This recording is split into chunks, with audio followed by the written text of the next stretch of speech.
Hello everyone, and welcome to the newest installment of our Draenora series. Thank you for joining us. I will be your host. My name is Aries, or Doma, on several places, and I am joined by both of the players who are taking part in the High Elven portion of this part of our campaign. Later on, we will be swapping over to the Wood Elven side, and we'll be having another two of our players that are taking part in that part of the campaign. So, without further ado, let's go ahead and do our recap about what happened last time. After our heroes, Luvash and Nervek and Emery, were taken and whisked away over to the High Elven side, they did a little bit of information gathering. Some very powerful allies were made and interests were piqued. Information was sought and found, as well as interesting information gathered, and a lust for knowledge was born. We join our two heroes as they are currently separated. Nervek, currently at the barracks for the High Elven soldiers upon one of the several floating islands in the 12th ring floating city of the High Elven capital of Ishan Nadar. Meanwhile, Emery finds himself still inside the Arcanum on the second ring of the floating city of Ishan Nadar. And we're going to pick up with Emery. So, Emery, it's starting to grow dark. The lights around the ringed city, at least on the layer that you're currently on, is illuminated by several pinkish purple crystals that sort of hang from the ceiling being that of the first layer above you of the ringed cities, casting this sort of pale glow that is slightly brighter in some places due to the larger natural formation of these crystals, if they are natural, that is to say. And there are very few, slim to no people currently out and about walking. But then again, that is no different than it is during the day on this layer. Okay. I guess the first thing I have to do is find somewhere I can stay for the night. Alrighty then, so where are you gonna head off to? Probably in a lower ring. I would like you to make a history check. Okay. Since in the previous gathering of our two heroes, you had spent a majority of your time both going up and down the several layers of the ring, the city of Ishan Nadar, looking for specific places. And with this time spent exploring, you will be able to recall certain places. I rolled a 15.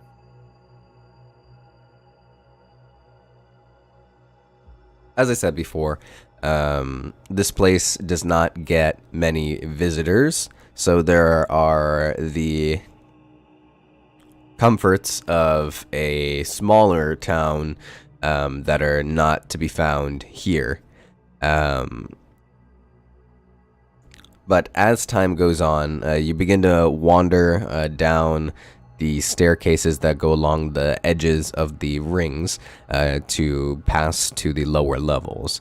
And as you do so, it is getting darker and darker and darker, until eventually the only place that is of public selection, I guess you could say, that is available that you can recall is where you ate earlier in the day and met with the wonderful gentleman inside. Oh, real food, right? Yes, real food. The restaurant. Or rather, the loose translation of what it says in Elvish to Common. Mm-hmm.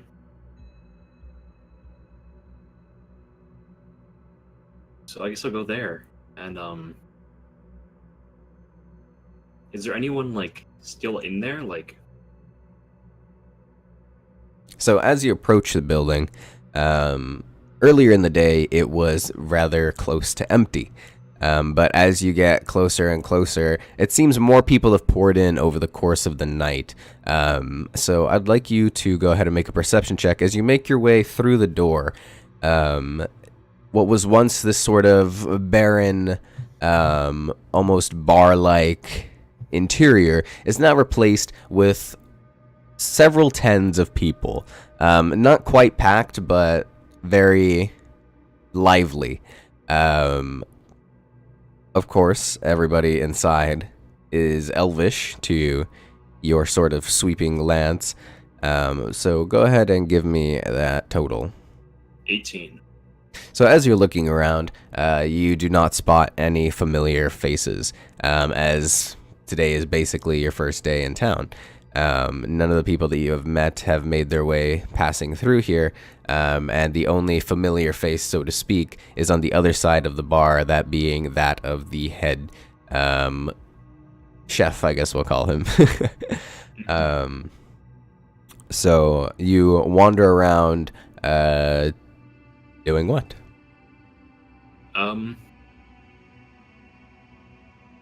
I'm gonna try and talk to the, I guess the chef or the barkeep, whatever you'd like to call him. All right, so you head back over towards the far-ended wall opposite of the door, and take your place along the stools at the server's window, I guess you could say. It just makes up the whole wall.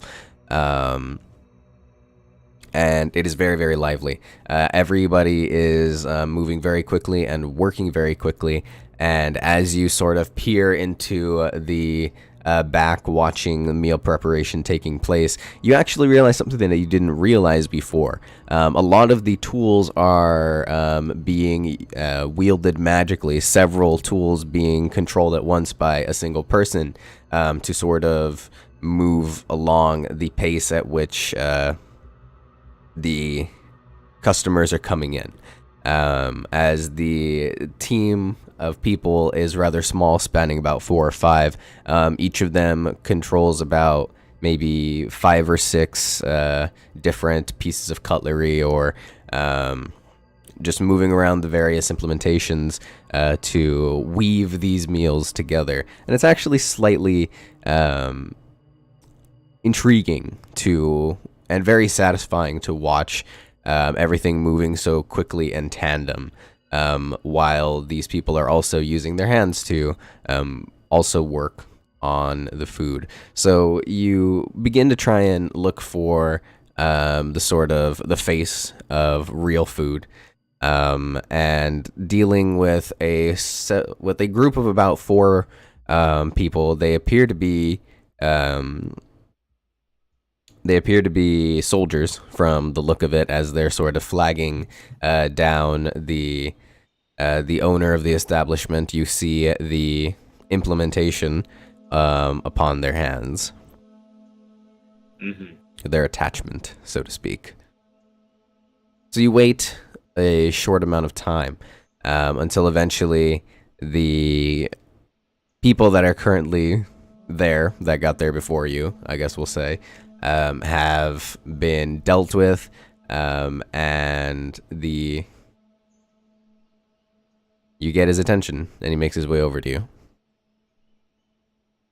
I'm going to attempt to speak to him in common, and if that doesn't work, then I'll write something down. So what do you want to say in common? Good evening. I was wondering if you knew where a traveler could stay the night.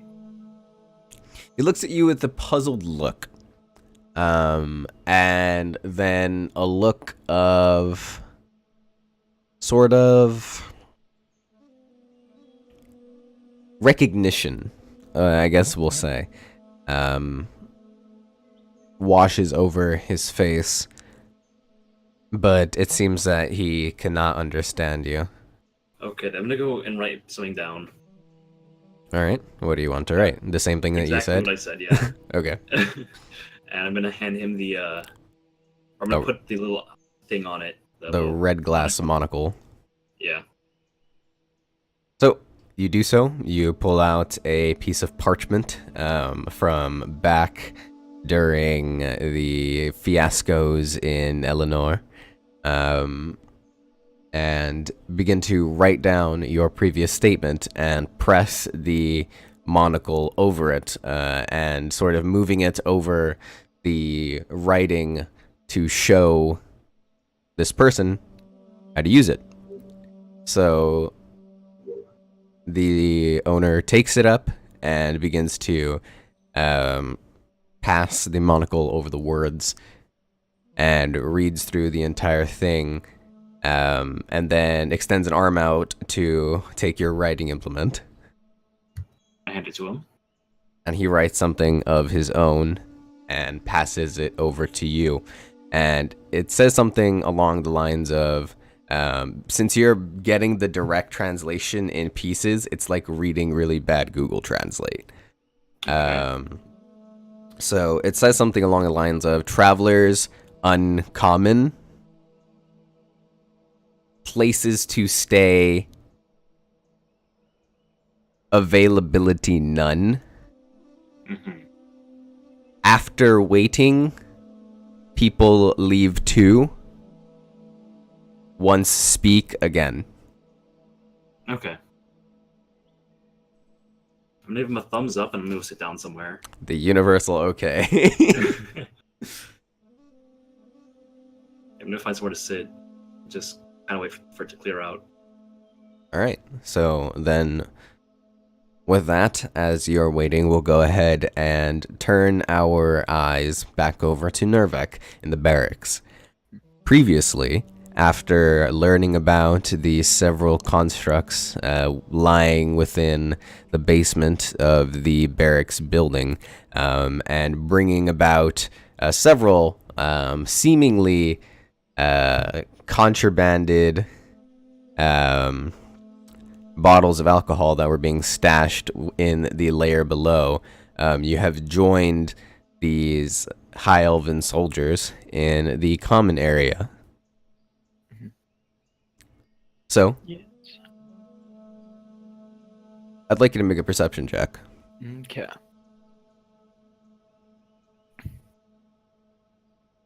I got an 18. So as you're looking around, it's actually quite interesting what's going on around you. Several soldiers are drinking like there's no tomorrow, but there are some rather interesting things at play. As you take a sort of sweeping glance around the room, you see about 3 or 4 people standing on two sides of a table, 2 spectators and 1 on either opposite end, long ways. Mhm. You see a sort of small pinkish ball of energy sort of flying through the air and bouncing across the table. And as it passes to each of the 2 participants, they sort of slap it with their open hand, creating these sort of sparks of pinkish energy flying off of their fingers as it heads in the direction of the other participant. And they continue to go back and forth until eventually it flies past one of the participants and explodes into a little ball of sparks. And then the 2 spectators sort of cheer or boo, respectively, for whoever seemingly scores a point in this interesting game of light ball, so to speak. Several people around you are sort of just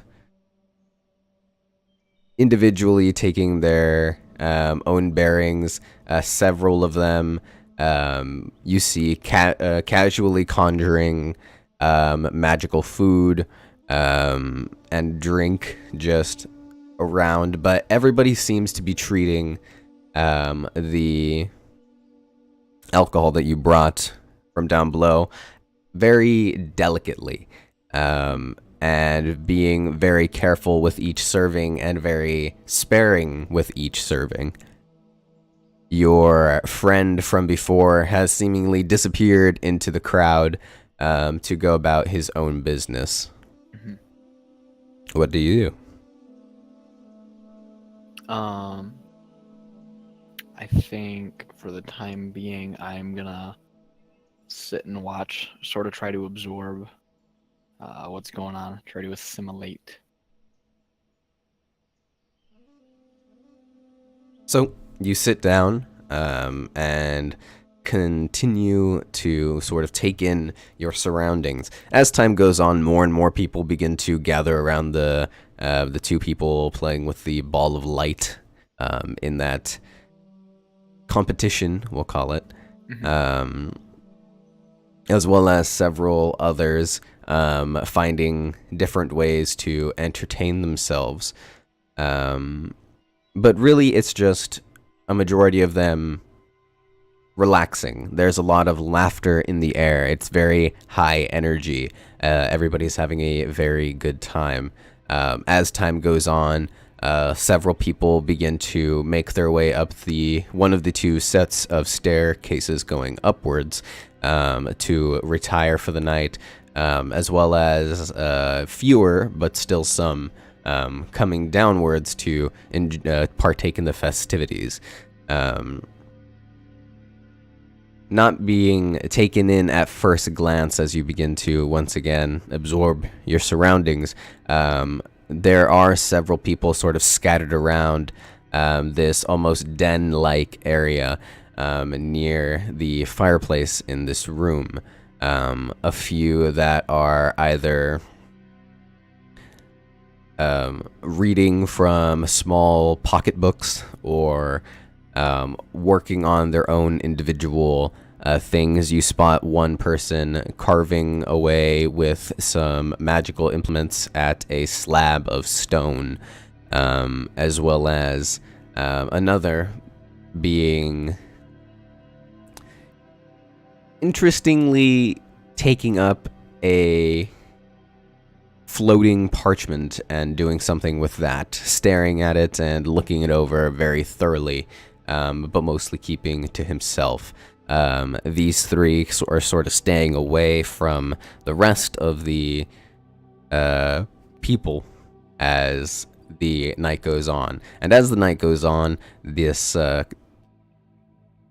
gathering of soldiers begins to get rowdier and rowdier as more and more are getting more and more intoxicated. Mm-hmm. All right. How many in total would you say that there were in this room? Currently, after waiting all this time, I would say about 35. Okay.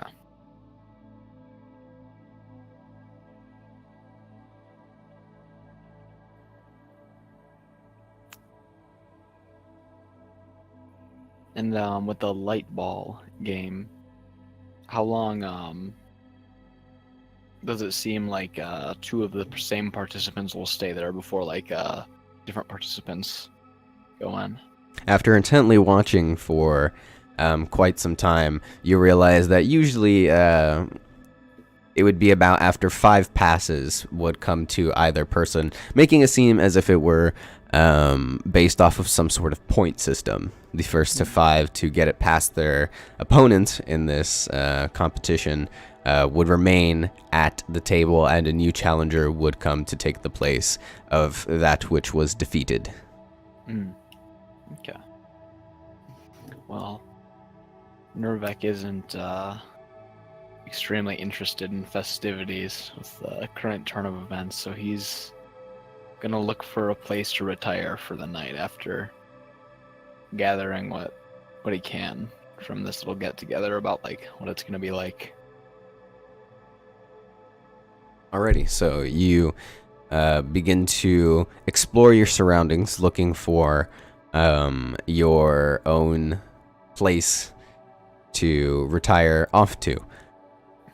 Currently on this first floor, it's a very open area, not really a place for one to sleep, and you know what is in the basement. Very crowded, very packed. So naturally, you make your way up the stairs. And as you make your way up the stairs to the second portion of this building, you find yourself in front of a door. The top of the stairs leads to a long hallway, at which the end there is only one door, and along the sides you see two blank walls with nothing on them, no decoration or adornment. Okay.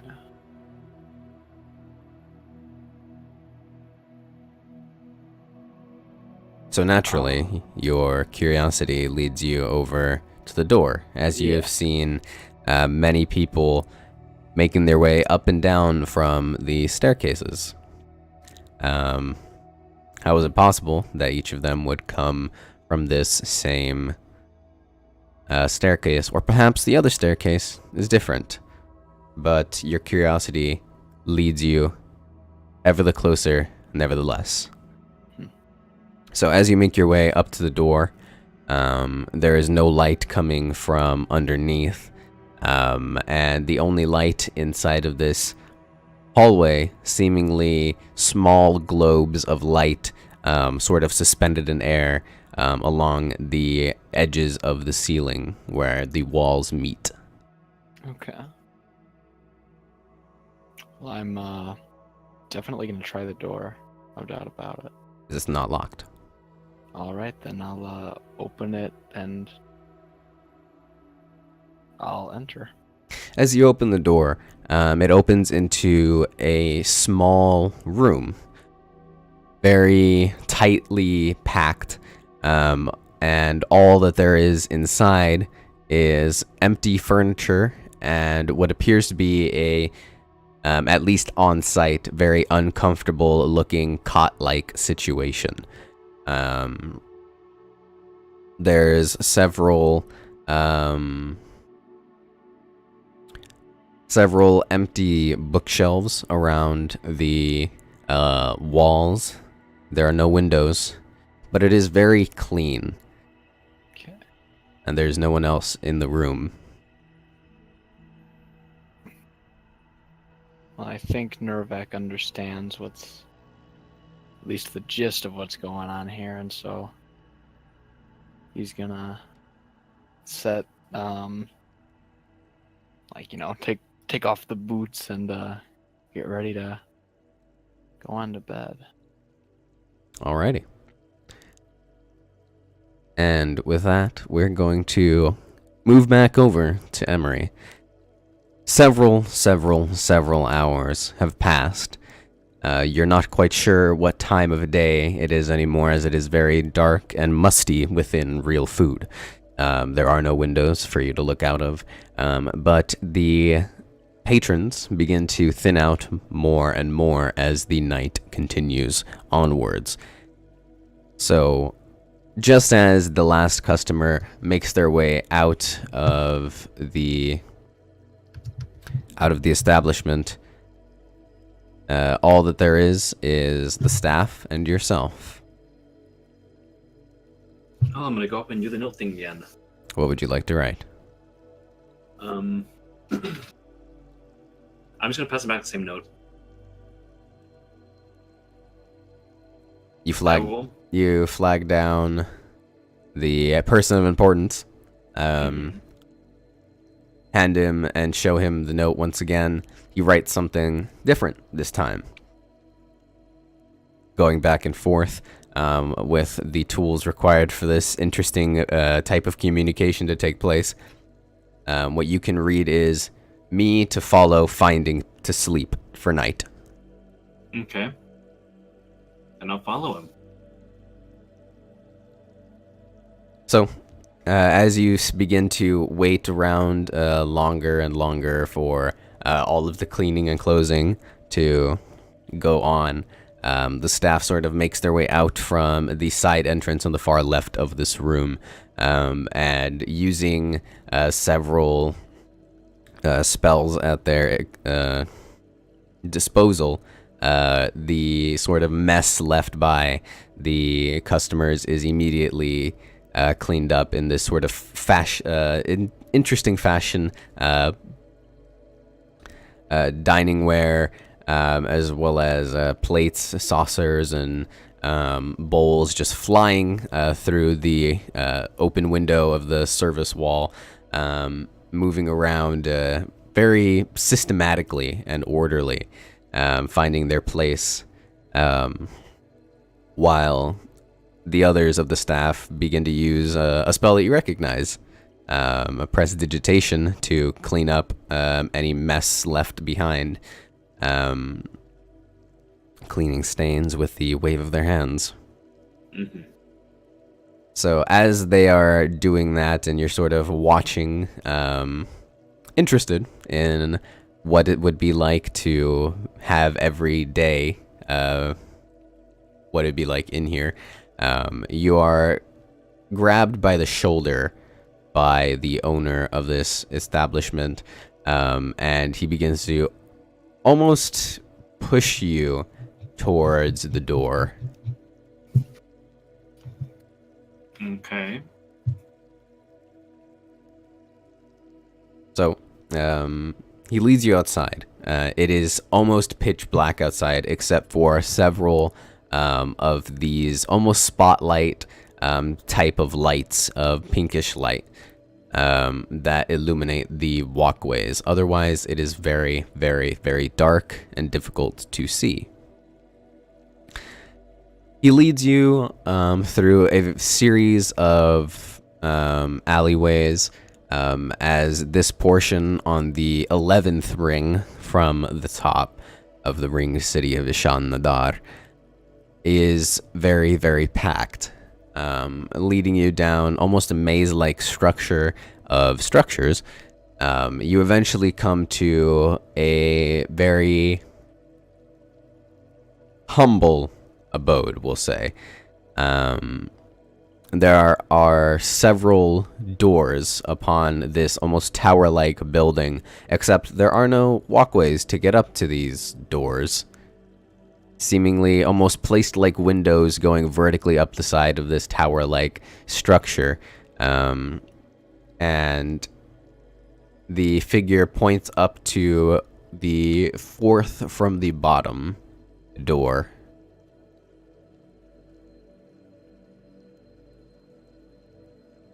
Mm-hmm. Making a gesture almost as if to say, go. I'm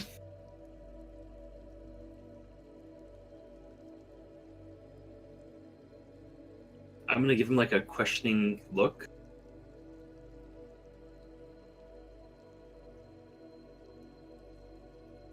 He gives you a questioning look right back, and then thinks for a moment.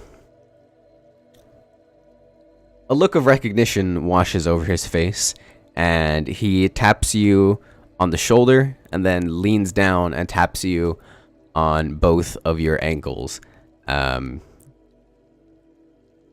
Does the same to himself, and he looks up, points at the door once again, and leaps gently, almost with a very small jump, into the air and begins to rise upwards. He's cast the fly spell on the both of you. Okay, then I'll head for the door he pointed out. So he makes his way up first, getting the head start, and opens up the door. It opens into a very medium-sized living space. There is nobody else inside. Once the both of you make your way in, he sort of does a sweeping gesture of the room, and then waves his arms around in the air and conjures a small space with a very small bed. The best he can do. As you can see, recognizing that his magical prowess is not entirely amazing. Okay.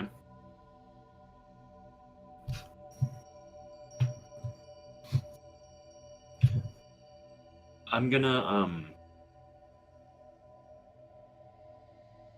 take out the paper again and write "thank you," and then hand it to him and kind of try to settle in, I guess.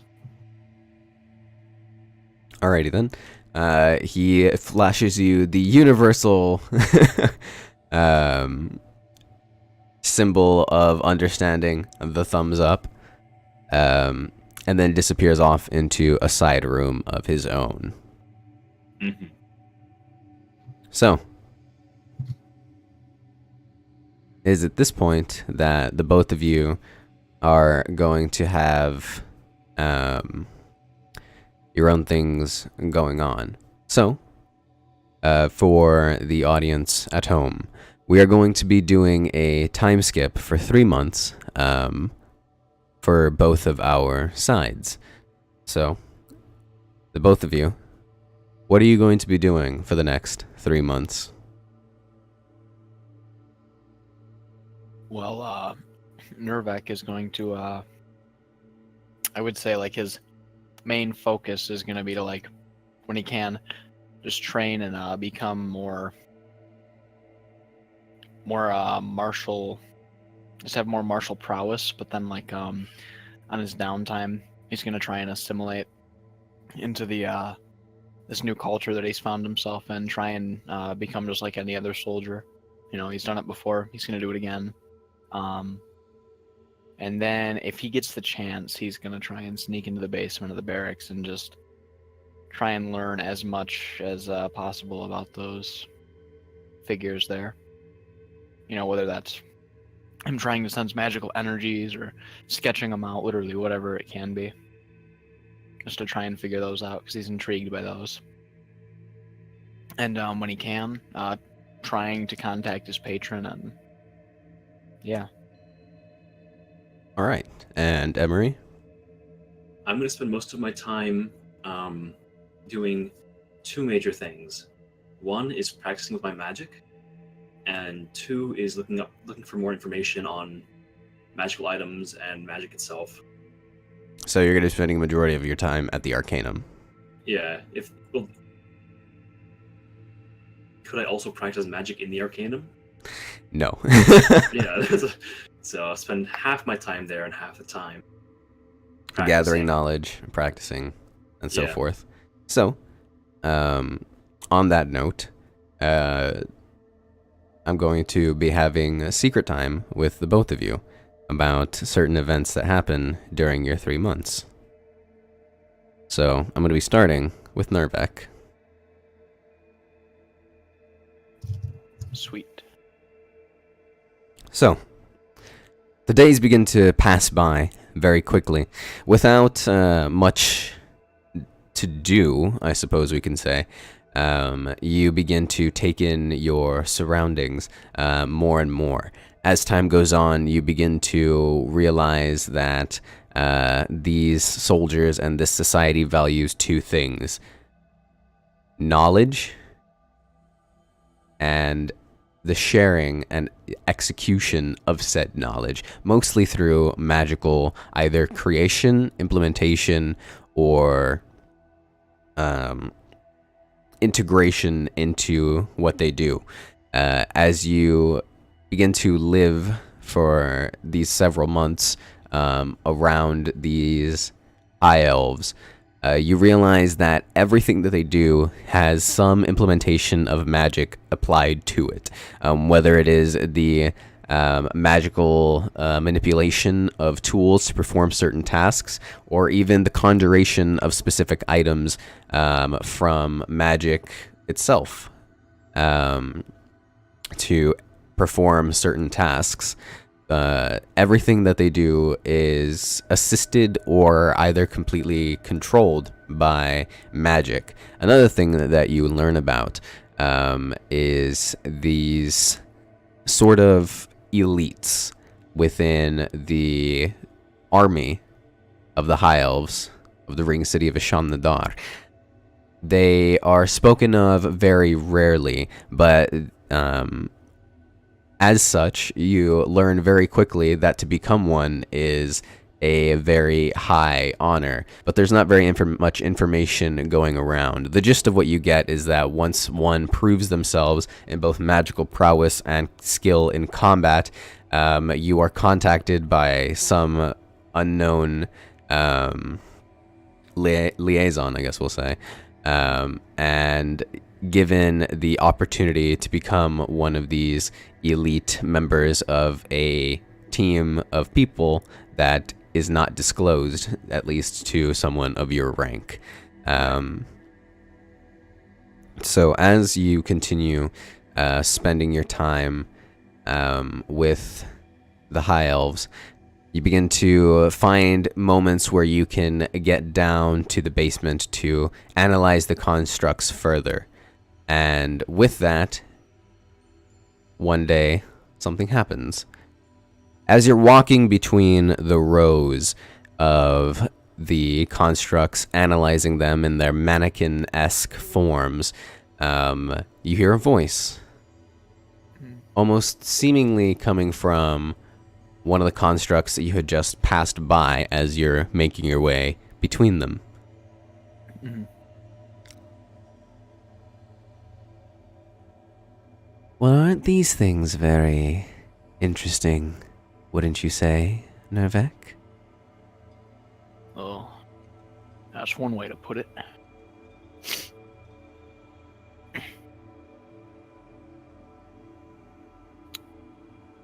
The voice is familiar to you. You haven't heard it in a long time, as there really has been no need for your patron to check on you. Most of the communication between you and your patron comes from the burning brand slightly below the nape of your neck, usually acting as some sort of homing device or almost like a light that indicates your task. Very rarely does Lyrikai speak to you directly.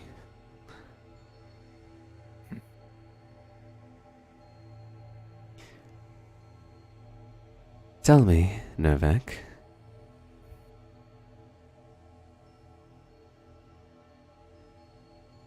What do you plan on doing here? Well, I'm gonna stay here as long as I have to. I'm gonna do what I have to do to keep myself alive, rise the ranks, and then I'm gonna get out. Keep on keeping on. Unless you have some other purpose for me, and by all means, speak.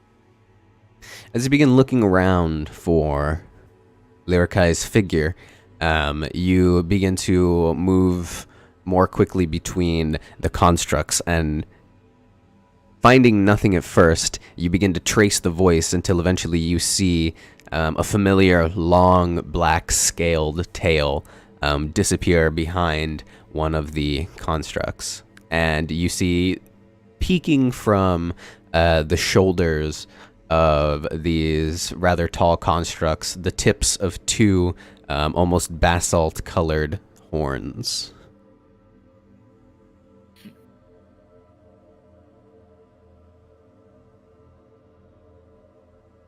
These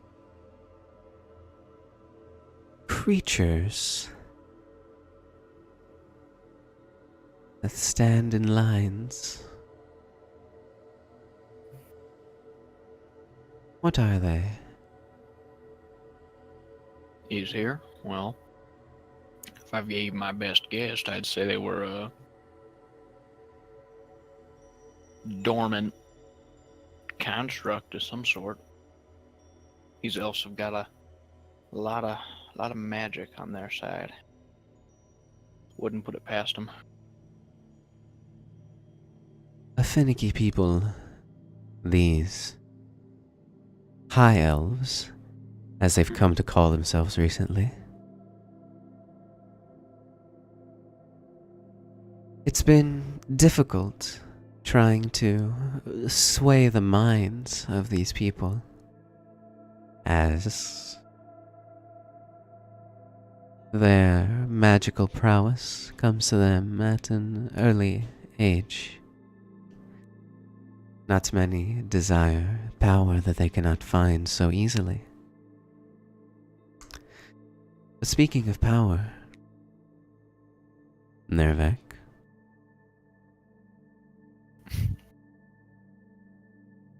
Yes. I have an interesting question that I might know the answer to, but I'd like for you to tell me. All right. Ask. A few days ago, or rather, a few weeks, your mortal keeping of the passage of time has always confused me. Those of which you had traveled with to enter the Ebonwood, who are, at least from what I've seen from your eyes, that are no longer with you, what do you plan to do about them? More specifically, the one with the blue eyes. I don't plan on doing much. If I see him in the battlefield, well, you know what happens then. I believe his name was Cornelius. And I'm sure you remember when you first laid eyes on him. I was interested. Then again, and you feel something wrap around your left ankle. You could always tell when I've been interested. So what, you got special plans for that one?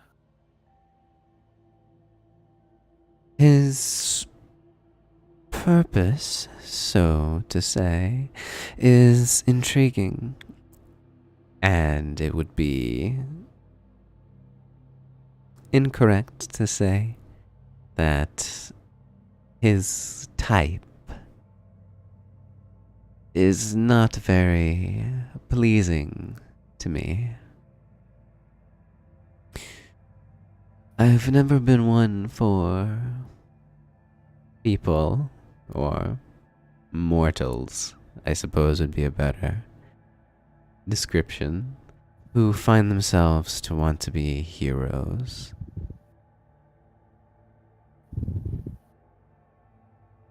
So,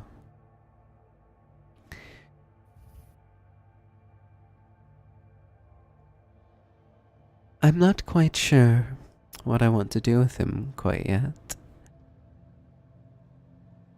But you'll know when I know. All right then. You know, I would not be here unless there is something I wanted you to do immediately. Mm-hmm.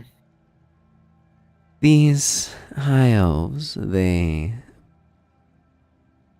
are a rather secretive people.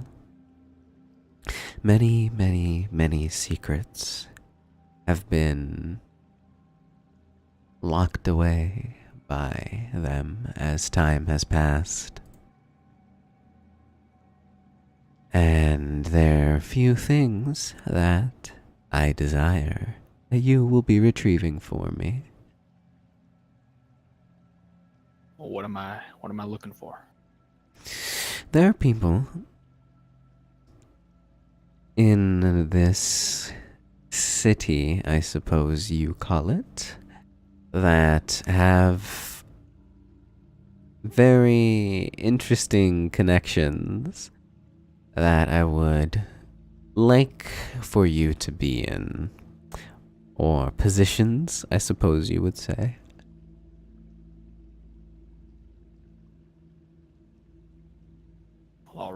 that have access to very important information.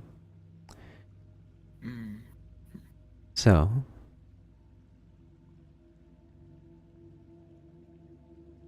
this is what I want you to do for me, Nervek. I need you to find me a small number of things. Firstly, there is a small tome that I'd like you to find and I'd like you to read.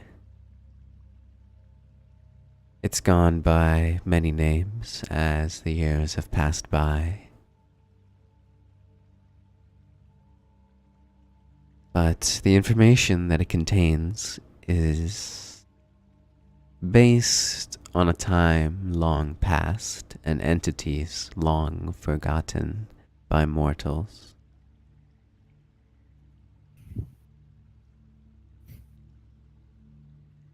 Find it. The second thing I'd like for you to retrieve for me is a small black glass orb that is somewhere within this area.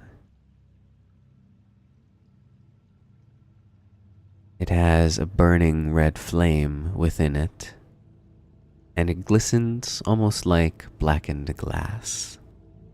Find these two things and bring them to that strange dimension where you sleep at night, and you will be rewarded. That easy, huh? I would hope it would be, though these elves of the Ebonwood have never been one for giving away their valuables so easily. So, I do hope that you find a way.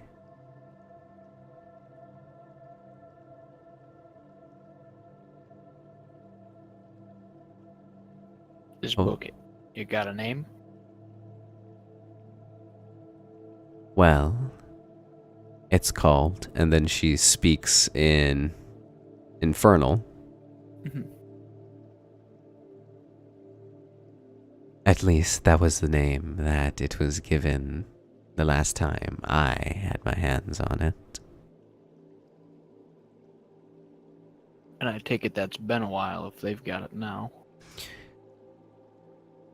I suppose you mortals do not last very long, or mortals of your kind, I suppose we can say.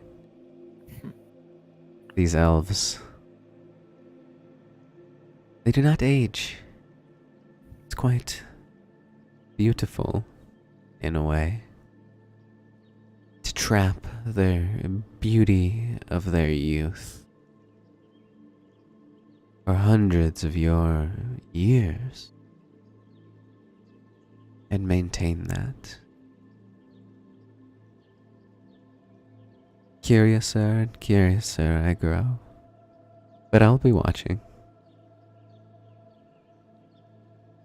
I'll be watching.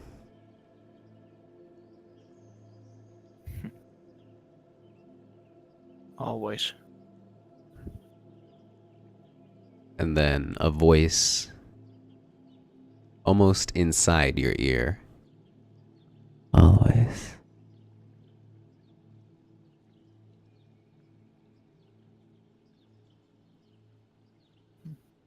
So, that is the end of your individual encounter. Okay. So, as time goes on, you have figured out an arrangement with this individual, and as time has passed, obviously, you have learned his name. His name is Satan Frika.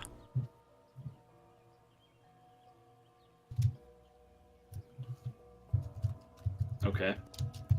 And Satan, has basically left you to your own devices, telling you to meet him at the end of every day, wherever you head off to, and to go back at Real Food, so that way the both of you can make your way to his home, so he can let you in. Mm-hmm. So, as time goes on, a couple of months pass,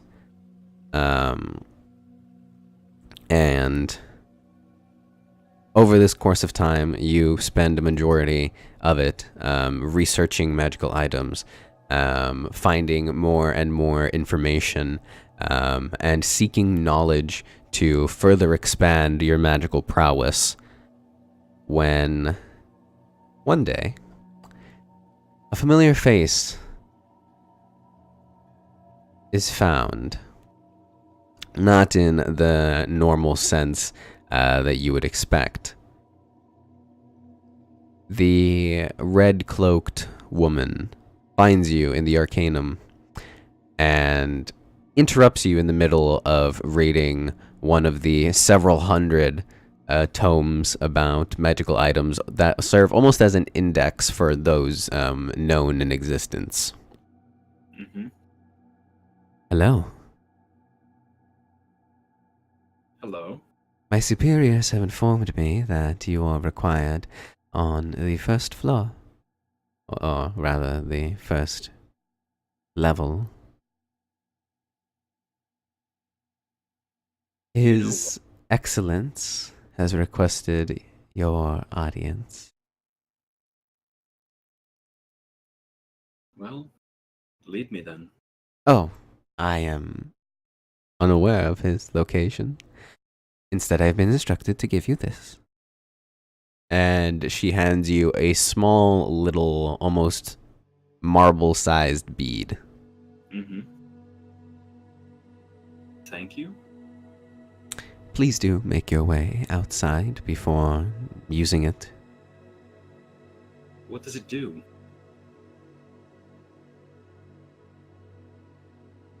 She looks at you with a moment of hesitation on her face. You know, that sort of when you ask a question that somebody is so blatantly knowing the answer to that they kind of give you almost this stupid look, like, how do you not know? Mm-hmm. And then she says, just crush it in your hand. And it'll be apparent soon after. Thank you. I'm gonna go outside and crush it. As you begin to walk away from the table, the books that you had at your place of seating begin to open themselves up and almost like a bird flap their two sides together, or gliding their way back over to their own places upon the many bookshelves of the Arcanum. You begin to make your way outside and hold this small little pinkish purple bead in your hands, and doing as instructed, crush it. It becomes a very fine powder that explodes forward from your fingers. And as this rain of dust begins to fall around you, your surroundings begin to become more and more showered in these colors, until eventually it passes and you are once again within the presence of Siatrion. Mm-hmm. He's dressed in his usual attire, a long, almost flowing robe of this lilac purple that is just ever so gently draped across his body as he is stretched out across his daybed. Comfortable, yet his almost nonchalantness in his presentation of himself just provides that extra layer of confidence. and intimidation.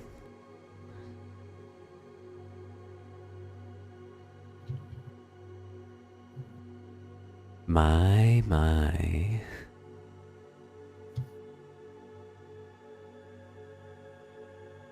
You've been at quite the odds lately, haven't you? What do you mean by that?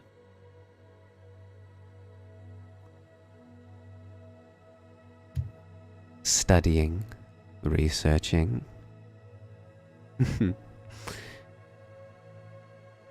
Your lust for knowledge does not surprise me.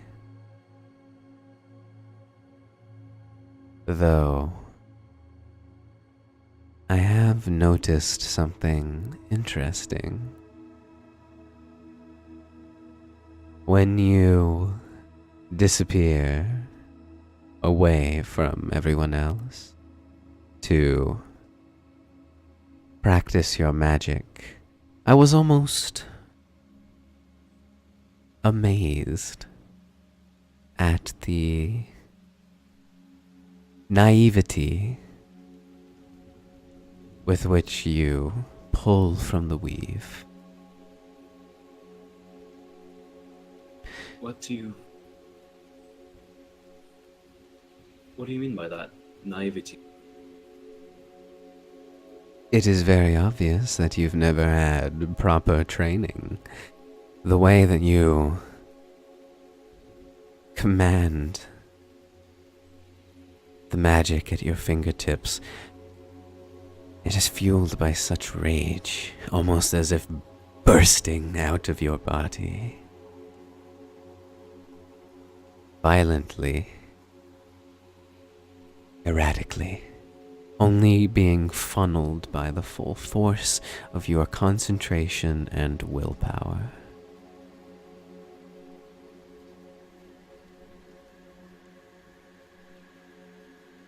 I can see certain flaws, we can call them for now, within your capabilities, with much room for improvement.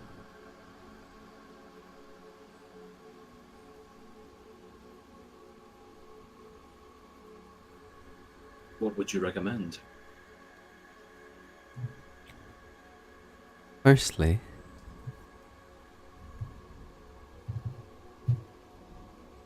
I'd like to play a game. I need information, and you crave information. So,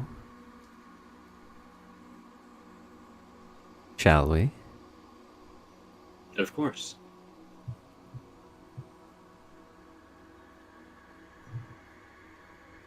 My first of my two questions. At what age did you first begin to show magical affinity? I was very young. I would say 5, perhaps 4. Perhaps even earlier. My second question. In the past, have there been magical accidents, we'll call them, that have taken place as a result of your violent and unpracticed methods of spell weaving? Yes, that's why I was blue when I arrived. He extends an open palm forward to you as you stand across the room from him.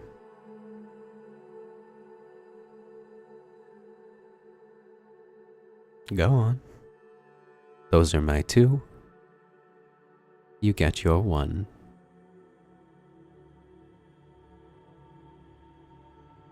Aethog the Golden. What happened to him after the war? An interesting question. As my sources have revealed, you are interested in the Dragon Wars. Yet, when one is as connected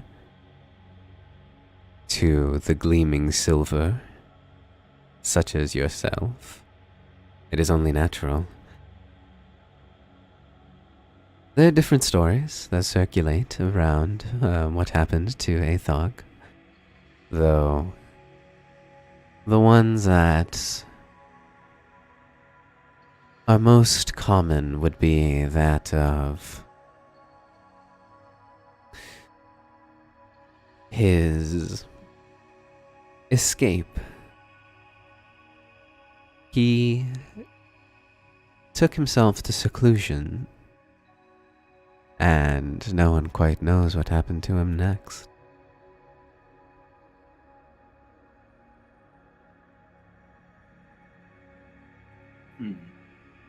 Why are you so interested in the Dragon Wars, young one? There's so much I don't know about my father.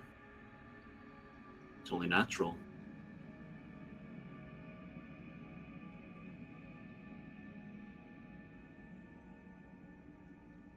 I see. Now then, my second question.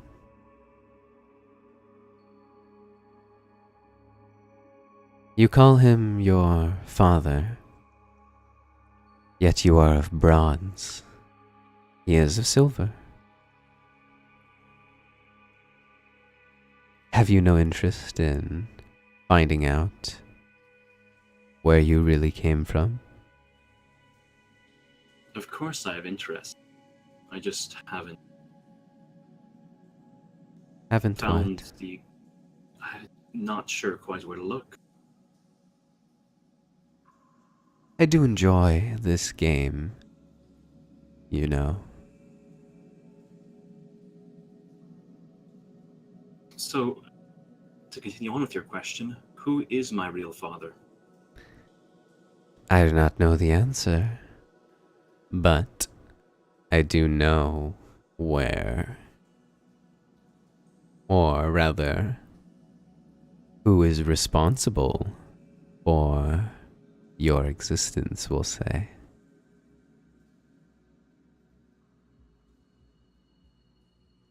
Your ally, who has found his ranks among our soldiers. I believe his name was Nervek. Indeed.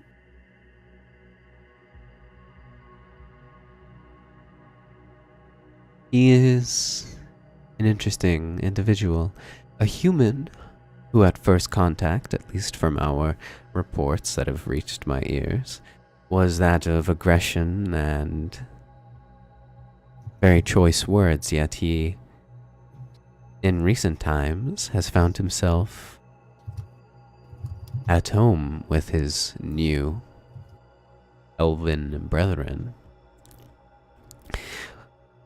What do you know of him?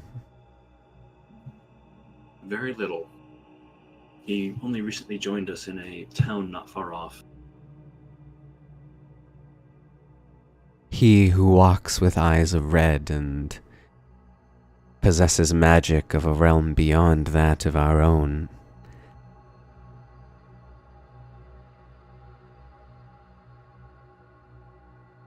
Have you seen Nervek fight in combat firsthand before?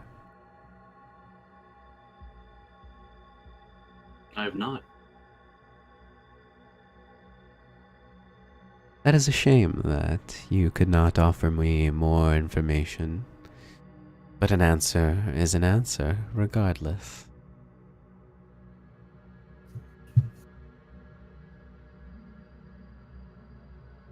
Hmm.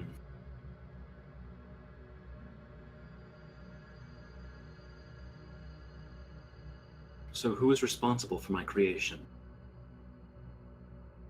Well, as you have been reading about the Dragon Wars, you have been kept from the second half of our collection of knowledge regarding said events for several reasons, though I will give you a small piece of information that is held within their locked secrets.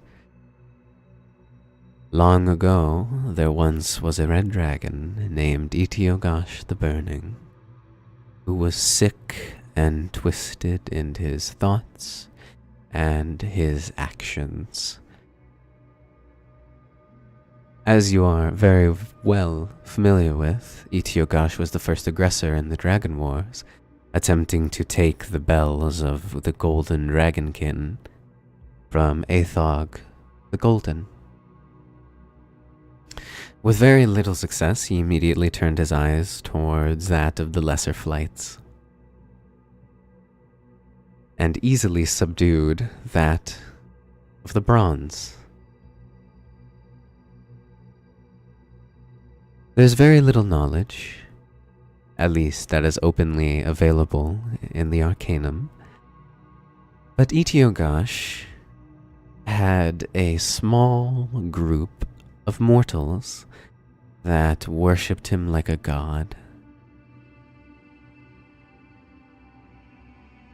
And in his ever-growing lust for power, Etiogosh began performing dark experiments involving terrible, terrible rituals and magics that had been locked away for millennia. Some people say he is responsible for the kobold race upon this land, as well as several other terrible, terrible creations and monsters that roam the wilds. Though there is a lesser-known, darker secret.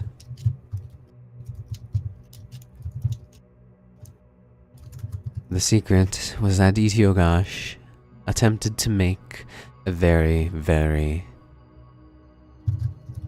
powerful race of half-creatures. A race of mortal beings that were both half-dragon and half-human. The rest of the world began to know them as dragon blood outcasts. After the allies of the metallic dragons found out about this crime against the natural way of things,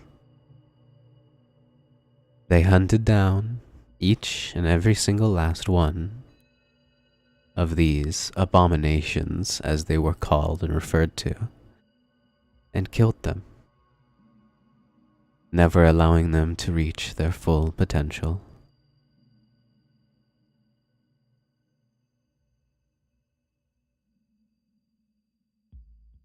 Does that answer your question? It does. Now then, I believe our game is done for now. I have nothing more that I wish to ask. But I can make you an offer. What if I said that I could show you how to pull from the weave without the danger of harming yourself in the process? The proper training that you oh so well deserved.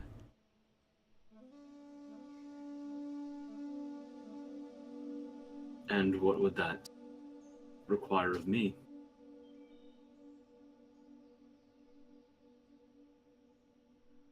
Simply time and dedication.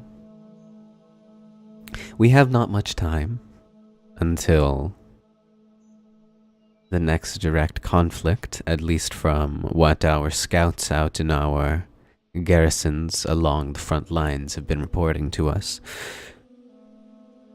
Our Aggressors to the south are making ever increasing encroachments upon our borders. It is only a matter of time before the tension breaks and battle is begun.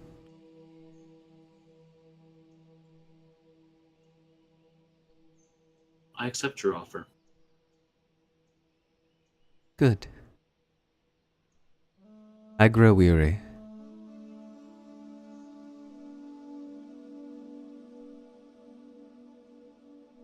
Please, go about your business. I will get in contact with you.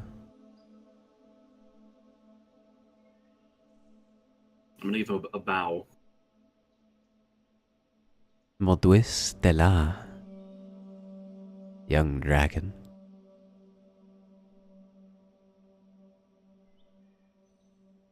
And with a sweeping motion of the hand, a door creaks open, forming from the wall behind you, almost a portion of it swinging inwards towards you.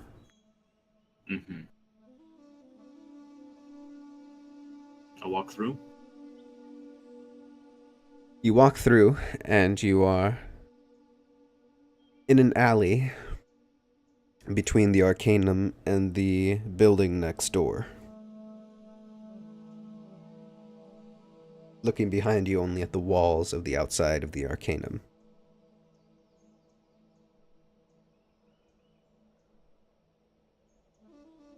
And with that, we will be moving on to the Wood Elven side of tonight's episode.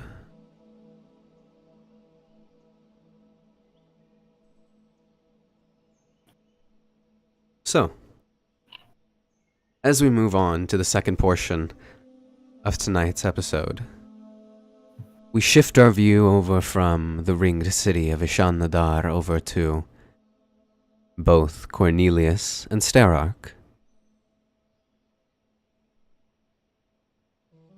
The both of you have just recently settled in with your new allies after being assigned to a squadron, being given time to prepare before the next direct conflict.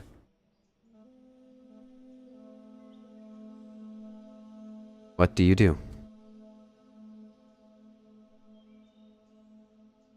I prepare for the next conflict. You have no idea when the next conflict will be. I'm gonna go ahead and look over at, oh man, I probably should have made note of their names. Which one? The shield bearer. Amor? Thank you. Yes, Thamor. I will look over at some more, and I will say,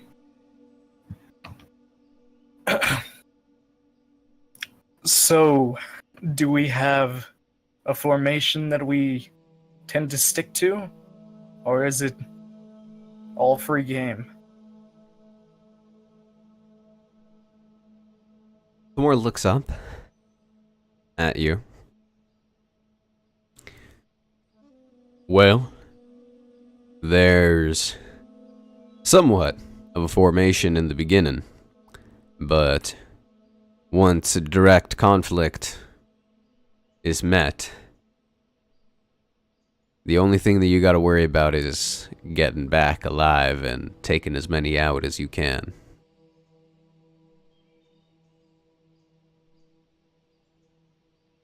All right.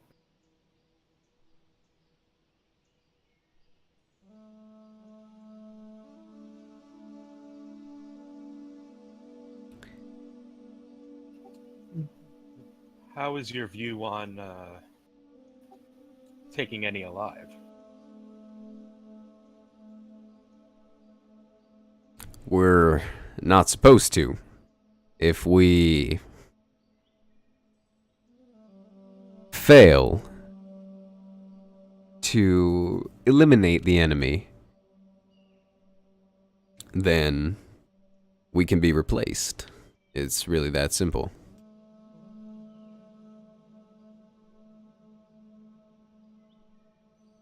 How many have you taken out yourself?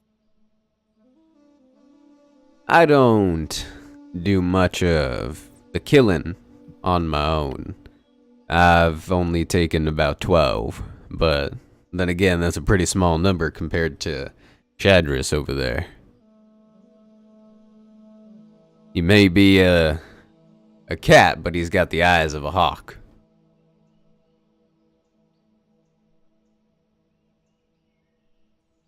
I'm glad he's on our side then.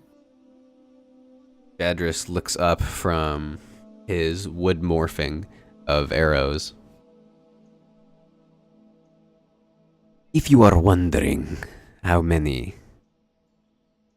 I lost count after 300.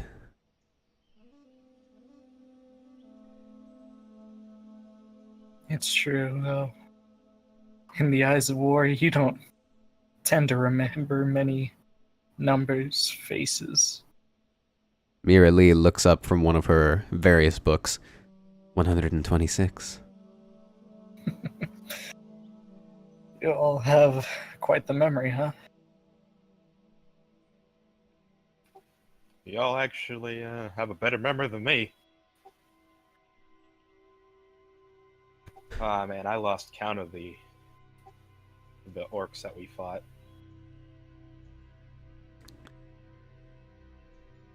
Well, that sort of thing isn't really important.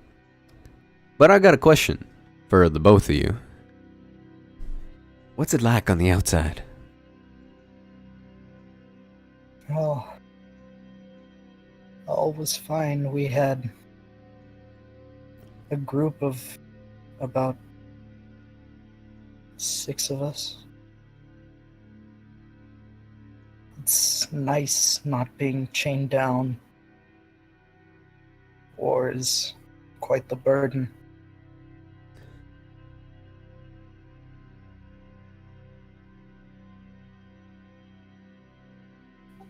I can say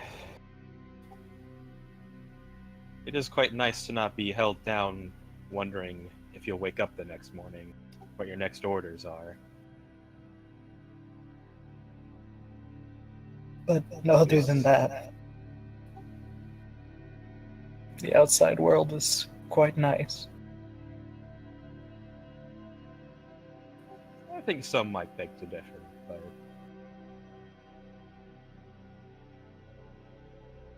do you mean the sights or like the lifestyle?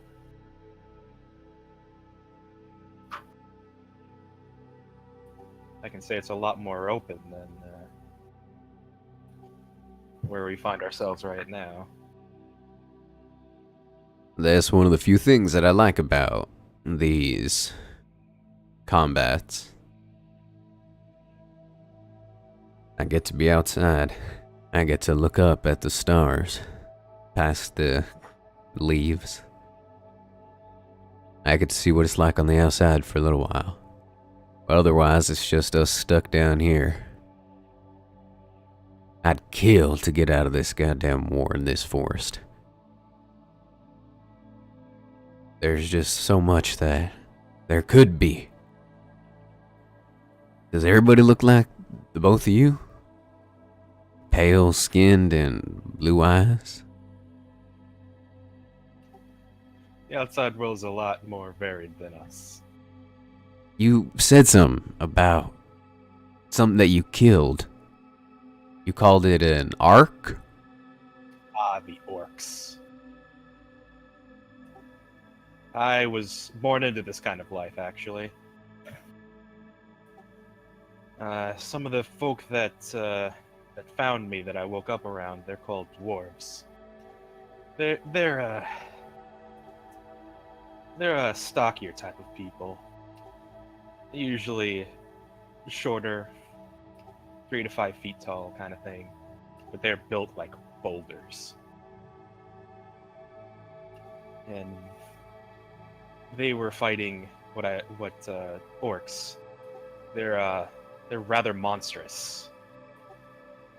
They're actually quite a bit larger than I am, and they're just towers of muscle and bone.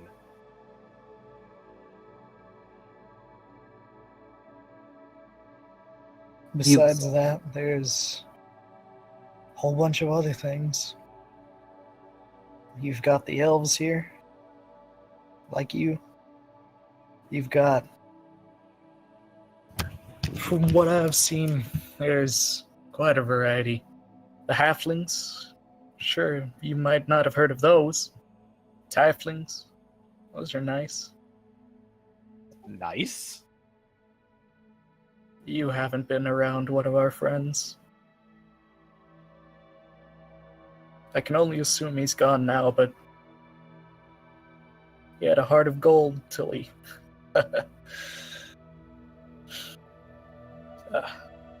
Let me Sounds just like make it. something really clear real quick. You're just saying words. I don't know what a Typhlin or a Halflin is.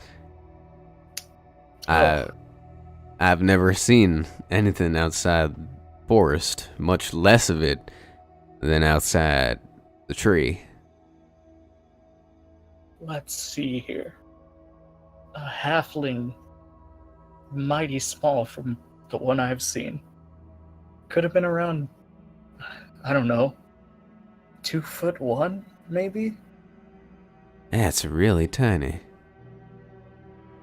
It's crazy. There's a whole race of people the size of babies? That's what it seems. There's humans, a bit darker toned than us. I'll say, looking down at my arm. The tieflings I mentioned, the friend of ours that, well, mine, disappeared. He had skin as dark as midnight, a midnight purple, like a sunset almost, or dusk, with horns, like a demon. What's a demon?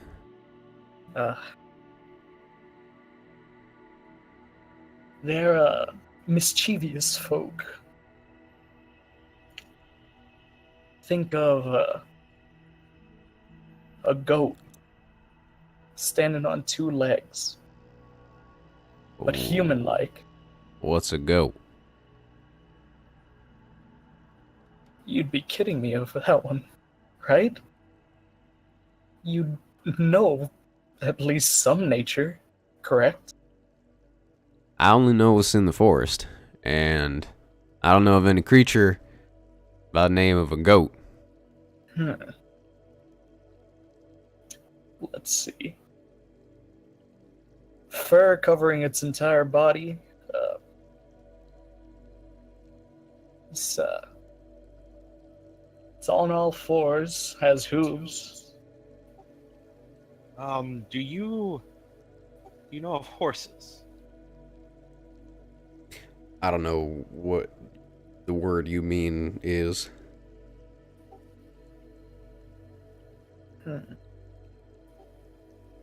Do any of you employ steeds of some sort?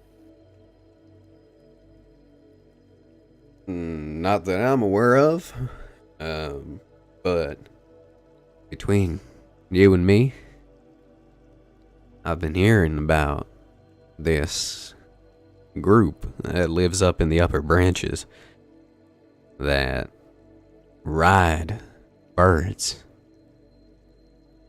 Big birds that have like the heads of real big birds, but a long body covered in fur and two wings. That is rather interesting. But that's just the whispers that we hear around mealtime. Could that have been Cornelius? Have you ever heard of a griffin? Yeah, Gryphon. That's what they called him. Yeah. I think Head I've of- read of read of something somewhere, but I don't remember that name. Head of an eagle, body of a beast. Do you think it's real?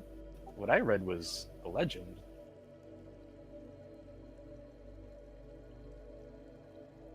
I'm sure of it. I've seen a lot. That rings a bell. There's so much on the outside world that I wish I could see. Actually, I got a question for you. Shoot. It's a long shot, but have you ever heard of this fella? Goes by the name of Lortonicus.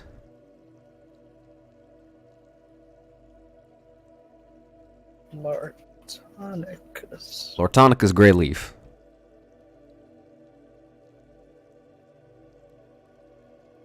Lortonicus Grey. Sounds like you never heard of him. Well, he was one of ours, and he disappeared during the last fight, and I was wondering if he made it to the outside like he was talking. It's always possible. It was a long shot, but since you came from the outside, and the outside's a pretty small place from what they tell me, I thought you might have maybe met him or maybe known each other. It's a lot bigger than you think out there. And even if it was small, if he wanted to escape and not be found, be hard pressed to find him. Well, I hope he doesn't get found if he did escape, because it wouldn't be good. What do they do with people who escape from here? Well, once you are bound to the tree, you're not supposed to be able to leave it. It's a type of connection that is supposed to be broken and sacred. Going against that sacred bond is like going against the big man himself. Wait, you don't mean the mark that we were given bound us to the tree? Well, so to speak, yeah. I'll shoot a worried glance over to Cornelius.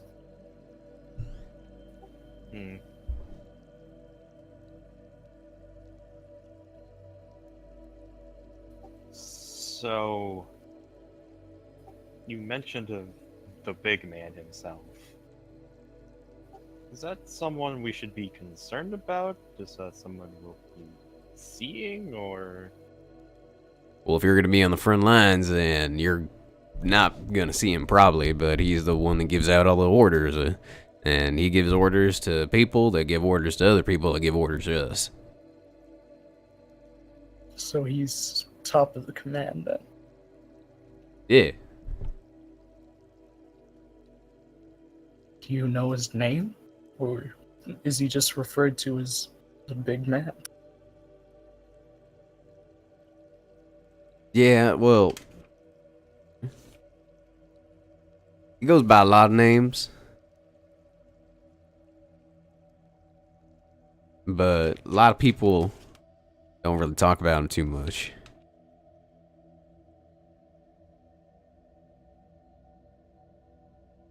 I'll be honest with you, I don't know his name. That's fine. It's a little intriguing to find out a lot more about this place. So, you've been stuck here your entire life, or? I don't know. As far as I can remember, I've just been part of the tree. After so long has passed, it's kind of hard to remember, and it kind of laughed before this one.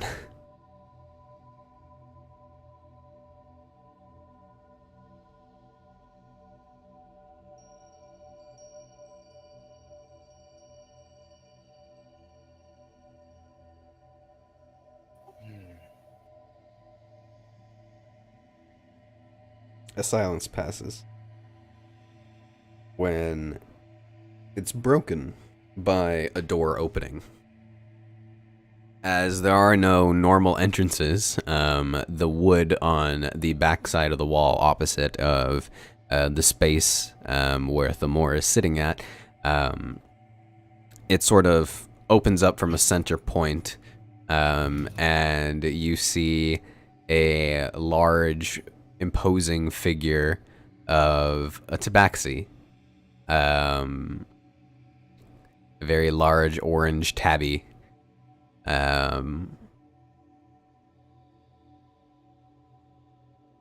Hello. I'm here to inform you that your squadron is going to be moved very shortly. So please begin to gather your belongings, so we can get everything necessary and taken care of. If you don't mind, can I ask where we're being reassigned to? Well, you're being reassigned to one of the outside forts. During the last conflict, we lost a lot of people in Fort Triad, so we need another squadron or two to go and fill their place.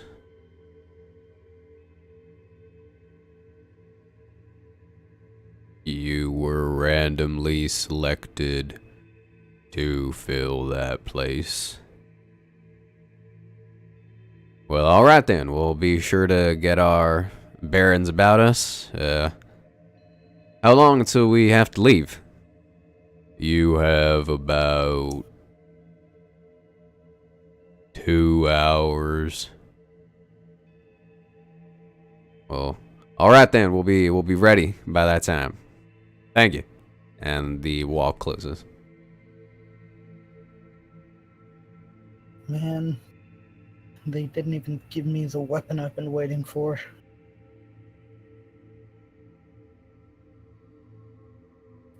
You think since we've been assigned that they're gonna try to get it before we're out of here? I severely doubt it. Did you make a request over with Garthon to have something made? Mm-hmm. It'll be wood morphed and then made, but transportation can just be done via wood transport. So is it just gonna pop out of the wall? Well, if you asked for it a couple hours ago, then it's not going to be ready for several days. But basically, as long as we're near one of the connected roots of the main tree, we can pass anything through it. That's how we get our supplies around out to the nearby forts. Well, as it stands, I'm not gonna be functioning at peak performance, but I'll make sure not to get any of us killed.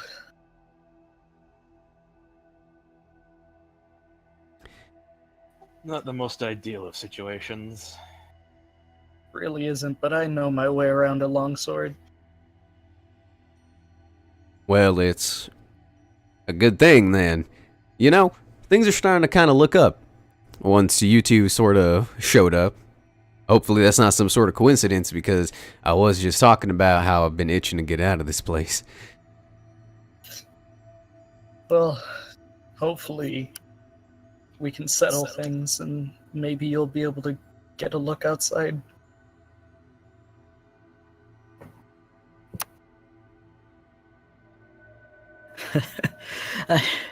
I might be talking as if things are gonna move too quickly, huh? Never mind me. With any luck, it might. Well, then I think we should start getting our things all ready and together. The three of us have got some cleaning up to do, but it looks like you guys really didn't have a lot of time to get your stuff out and about. So, that's a good thing, sort of. Now that I think about it... Wait, Aries. Yeah. do we have our stuff with us? Like, or did they put it away? They're in the walls, remember? That's right. Okay. And can they just be? Oh, well, hold on. Well, yeah. No, I should ask.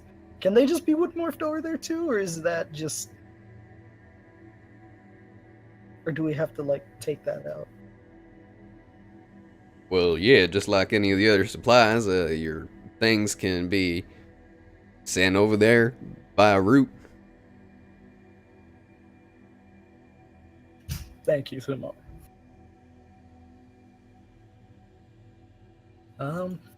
Yeah, I guess we're done then.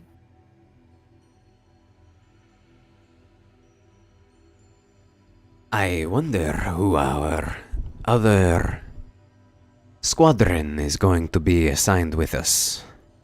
They did say that there would be 2. Oh, speaking of, I'm noticing that this isn't the most expansive room. Do you guys usually interact with other squadrons on the regular, or? Only around feeding time. We head over to one of the larger rooms, and there's all the squadrons there together, but we're not allowed to be there too long. We just eat and get our stuff ready and get together and then go back to whatever we were doing before. Well, you do spar against each other, don't you? We've got the mandatory sparring that we've got with the overseers and the trainers, make sure that we're always on our toes. And then we've got the other things and such. Some of us get stuck on wood morphing duty. Other of us are set on repairs, or really it's just about whatever we need at the time. But all that's not going to matter here in a bit because we're going to be able to go out to Fort Triad. Mm-hmm. And things work differently out in the forts?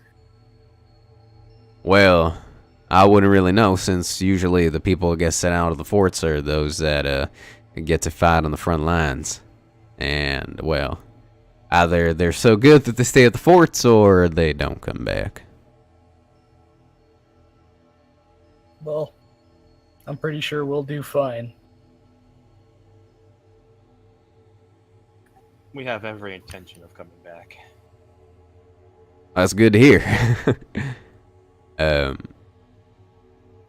Well, right then, and he begins to take his shield and would morph it into the wall. You already begin to see Miralee pulling her bookshelf out of the wall and taking the books off of it, placing them in a different another container that she would morphs out of the wall. Oh yeah, I'll hand back the book I was reading from before. So you walk over and you hand it to her. She doesn't even look at you. She just takes it, puts it in the stack. And you begin to gather your things until everything is ready. Everything is wood morphed and put into the wall. Thamor takes a piece of parchment and then writes something on it and then puts it with his belongings.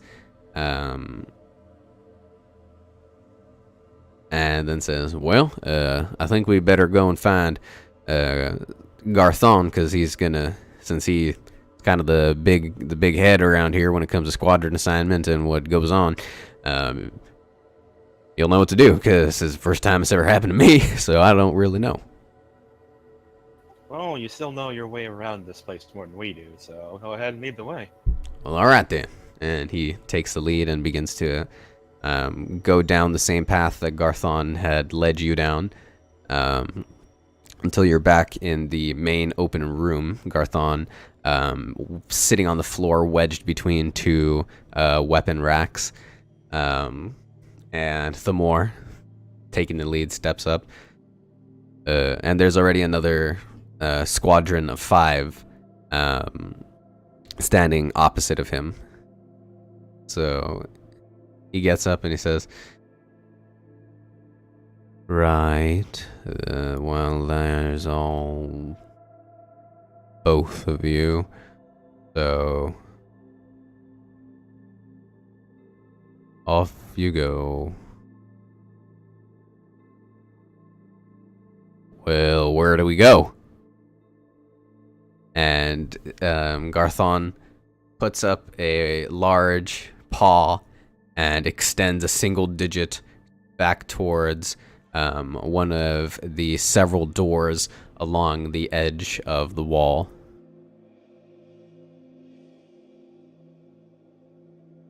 Both of the squadrons make their way over, walking along the edge of the room, not to disturb those in the center going about their business, until eventually you each make it to the other side. Thamor looks over to the other squadron. Please, after you. Well, thank you. I will be getting this done with then. And one of them responds, and the group of 5 enters into the room.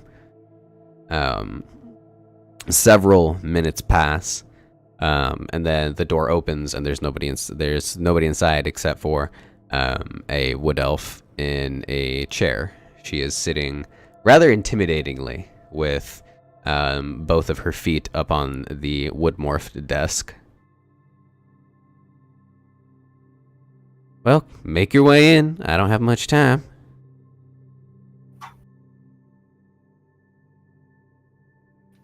I'll head in. Well, right then. And everybody makes their way in. Well, all you gotta do, put your hand up against the wall and hold on to this little thing right here. Which one of you is the leader? Will that be me? I'm pretty sure. Right, guys? Mm-hmm. Right. That'll be me. Well, alright then. I need you to take this. Take this to Sergeant Rias Sata. And tell him that you're the new replacements, the second half of the reinforcements that we're sending out to Fort Triad. Well, right then. So I just gotta hold this, and as he reaches out and grabs it, as soon as he makes contact, all of you already placed your hands upon the wall, and as soon as he touches it, it's this small, sort of almost globe-like ball of wood. And as soon as his fingertips touch it, all you see rushing past you are what would be as if you were surrounded on trees on all sides on a tunnel, rushing past you, flowing like water. Just an ocean of bark flying past you at very, very high speeds until eventually you are spit out the other side. And I'd like each of you to make acrobatics checks.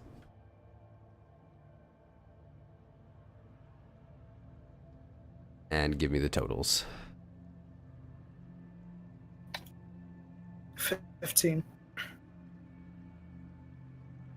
Alright, 15 and... 9. So, Starrock, you stick the landing.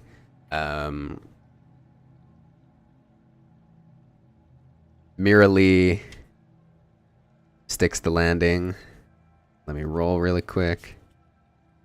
Shadris sticks the landing with effortless ease, doing a triple backflip and landing on his feet. And Thamor lands on his face. Hey, me too. As do you. So after everybody gets their bearings, you look at your new surroundings, consisting mostly of a very large sentry tower in the center, with a huge wall of stone in a ring around this area. It is a rather large fort. You have very, very rapidly arrived at Fort Triad, and there are several hundred soldiers of either Wood Elf or Tabaxi kind that are walking around, most of which still in formation. You see a very very militaristic environment around you. And after everybody gets their bearings, Thamor picks himself up off the ground. Does anybody remember the name of that guy we were supposed to go and find?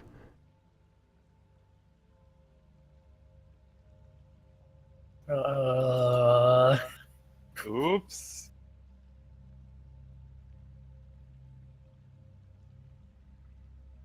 Well, shit. I'll turn to Mirrorly. Yes, I know. So Mirrorly, taking the lead, extends her open hand out. I don't think I mentioned this before, but Mirrorly is very short, even for, especially for an elf. She's only 5'2", like really tiny. So she extends an out upwards at the large, imposing figure that is Thamor. And Thamor gingerly, and almost in a defeated kind of puppy dog way, like places the orb in her hands. And she looks around and begins walking towards what appears to be someone of importance, as they are directing about 4 squadrons that are all marching in a huge block. A 5x4 block of people. Mhm.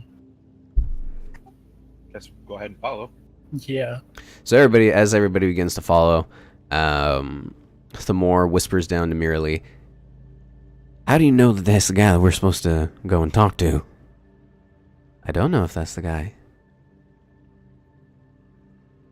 But he probably knows where the guy is." "Yeah, that's good thinking. Yes, you've always been the thinker."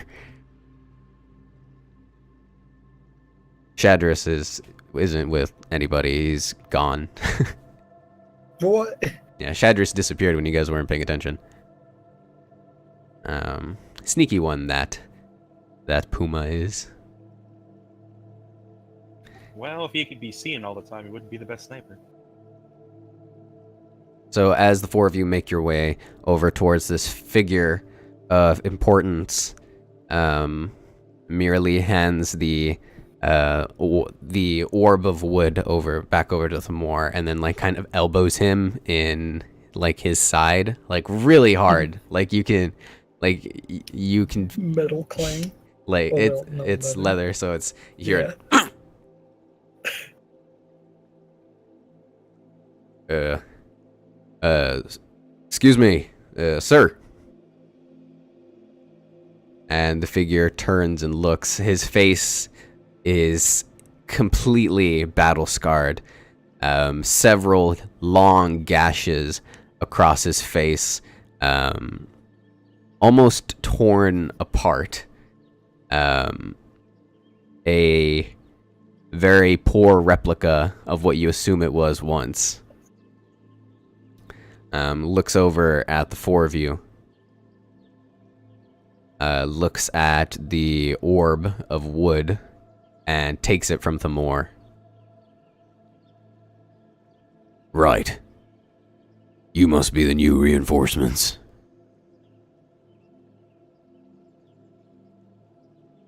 "Wasn't there supposed to be 5 of you?" "Well, see, about that. Our 5th is, he's one of our marksmen, and he's just practicing his stealthy capabilities. He wanted to impress you." "Right then. Well, over there is where you're going to be staying with the rest of them. You can go ahead and pull your things from any of the roots nearby connected to the tree. Once you've got your things all ready and settled down, find the quartermaster and find your next instructions. Don't bother me again or I'll gut you myself." Yes, sir. We'll be making our way over there now." "Good." And Thamor walks away. And as you follow behind like penguins. I am a lemming, dang it. Like sheep are being herded. They don't know what those are. Sorry.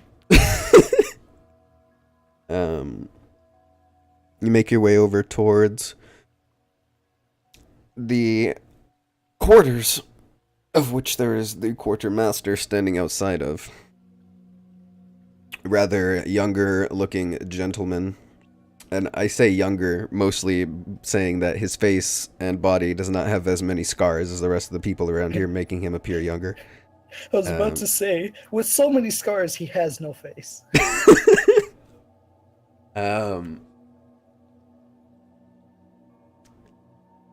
He looks out at you, looks at the orb that I totally forgot to say he gave back to Thamor.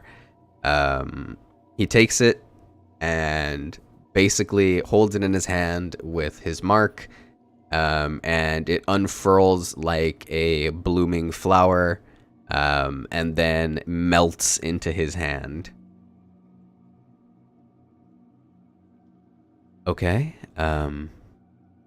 well, you can go ahead and use the easy access route inside to get your things. You are assigned towards the back left corner. That is where your squadron will be having residence. Go ahead and get your things together. You don't have anything to do for the rest of the day, but make sure you get everything rested up and well acquainted with the area. You're out on patrol first thing in the morning. Mm-hmm. Oh, right then. We'll be about our way. Yeah, go ahead. While we're walking, like, to the room, I'm gonna, like, take an area survey of, like... kind of gonna look around for Shedris. Okay, make an investigation check. Because I'm very curious where this cat just disappeared off to. 10. You can't find him. You have no idea where he is. What are you doing, Sterak? Just looking around for Shedris. I don't... Don't worry about him. Once he gets in his ways, he's very difficult to be found when he doesn't want to be. A lot of them catfolk are. They've got a better sort of affinity with these woods than we do. We're walking and talking, right? Yeah. Of course we are. Hell, think this is. What in the nine hells? Sorry, there's a rare sort of disease with these folk. When they use their jaw muscles, it stops their leg muscles from working. Talkitis. That's how you get talkitis. Right. So you're walking and talking, and as you make your way inside this building, it is just a long hall with several beds. There is no privacy. There are no individual rooms. And you see several hundred people inside of this ginormous hall. Oh. And it takes you about 10 minutes of walking to get to the end of it, where you guys are. So as you're making your way through, you see plenty of people getting changed in and out of their gear, wood morphing their things away into the several rooted outlets, I guess we'll call them. They're small roots that are protruding from the walls in key locations for each squadron to have access to the main tree. And as you make your way over to the end of it, there are there's the space for your squadron. Mhm. Right. Well, this is definitely different. There ain't much privacy, but I don't think that's too much of a bad thing. I've been gonna be real different now, don't you think, Mirror Lee just kind of rolls his eyes, her eyes over at him. Wow, the wood's not the only thing morphing around here. Freudian slip. Merely rolls her eyes over at him, and begins to immediately wood morph her belongings out of the root. It's gonna take a while to get all of her books and everything. So while that's going down, well, I don't think that we're really confined to be doing anything, so I think we should get familiar with our surroundings. Since we're going to be here for a while. It's a good idea. Plus, it'd probably be a good idea to find out where Shadris went off to so we could tell him where we're going to be. Most definitely. Right then, so I think let's it'd go. be easier for you to find him than us. You know what he gets up to. He's in a new place. He is just trying to find out all the places. Probably trying to find the entrances and exits. A real free spirit, that one. Well, let's make no haste then.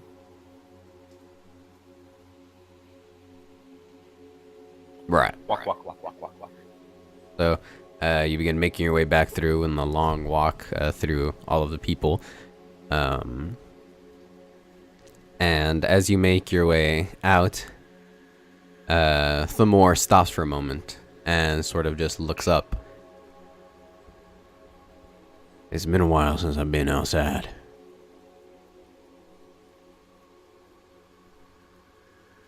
Well, sounds like we'll be outside for a while. It's good to get fresh air.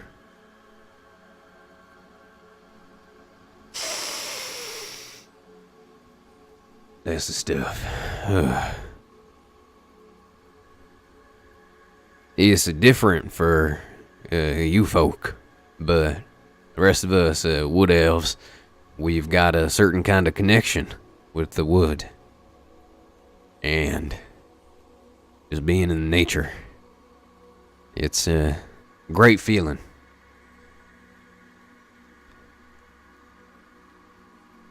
Well, try and take the most of this time then. If you want, you can look around and appreciate it more, and we'll go ahead and look around for Shadris if you would like. I think I should find out some things for myself. I'll get back to you. Once the sun disappears behind the trees and it starts to get dark, you'll probably find me sort of just laying about in the grass. Grass has always been so soft. Well, it's best to get that out now while we're not having an assignment than to do it on patrol party. That's very true. Well, then I guess I'll be seeing you later then. You'll see you around. Mm-hmm. Where it just begins to aimlessly wander off. So, the both of you are going to begin the hunt for Shadris then? Yep. Then one of you make an investigation check with advantage. I'll do that. I I'll have defer +7. that one to you. Yeah, I've got +7 to it, so.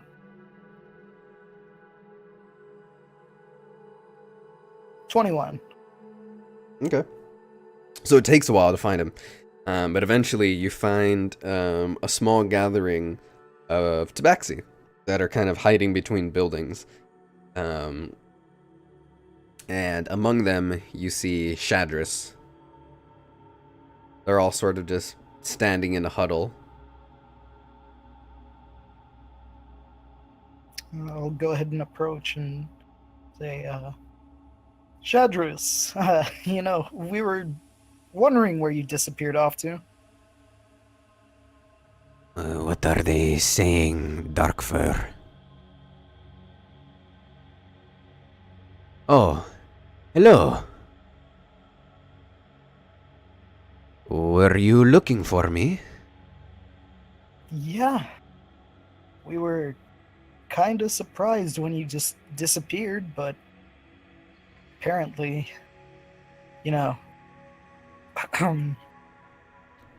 Thamora said it wasn't too unusual for you to just up and disappear. I found a scent that was rather curious. And I had to pursue immediately. Were you able to discover what the scent was? Yes. Oh, I think it's in front of us right now. Darkfur, are these your kin? No. Are they speaking in Common or Druidic? Druidic. Everybody speaks Druidic.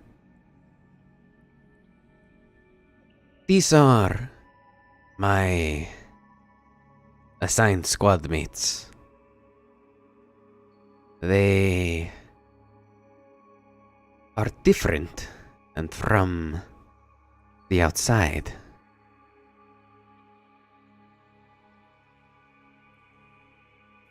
The one that was calling Shadris Darkfur steps forward. He's a rather large figure. He's very, very gray.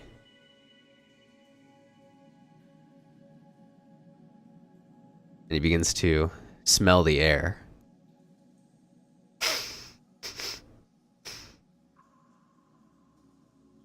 I smell something. Something familiar.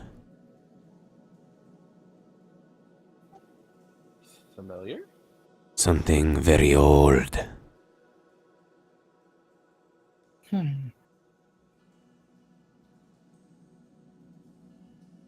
Do you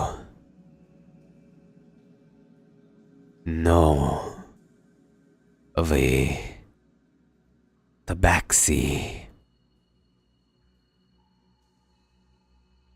from the outside? I've seen more than a couple myself.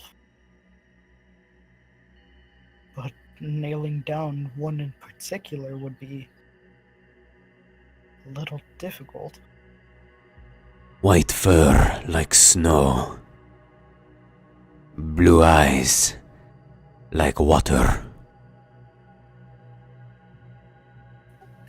I'll take a glance over to Sterark. You don't think... I'm gonna divert and just say, oh, it might be an old friend of mine. You know a guy named Adewale?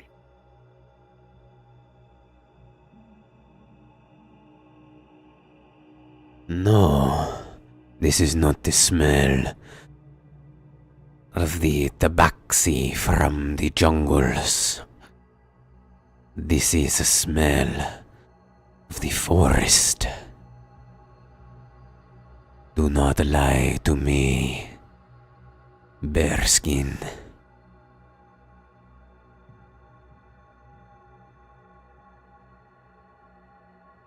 I'm just gonna blink confused and kind of look back at Cornelius and just shrug. I need my text.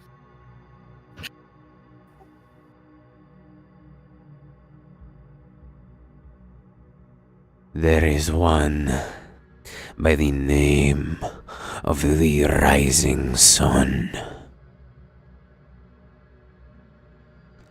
Do you know him?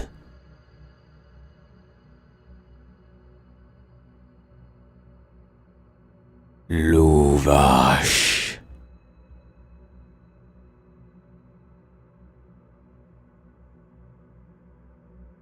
The tabaxi glares you down with a very serious look. What do you do, Cornelius?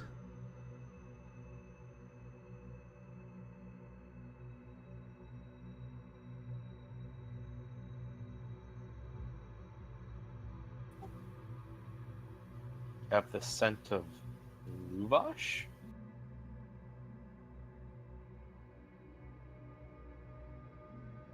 Is that your question to him or to me?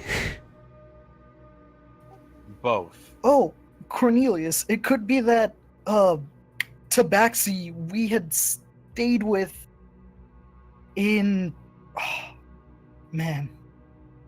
What was the town? Seriously. Of all the times for me to forget. Make a deception check. The Trinity? Is that what it's called? Trinity. No. Hold on. Let me just make sure we're on the same page right now. You're trying to fabricate something for this guy. Well, yes and no. Because, yes, we did meet him there. Luvash? Yeah. Oh, the city. Yes. Eleanor? Come on. Thank you. Seriously, I don't know how I forgot Eleanor. We're only stuck there for I don't know how long. Look, it's been way too long. See,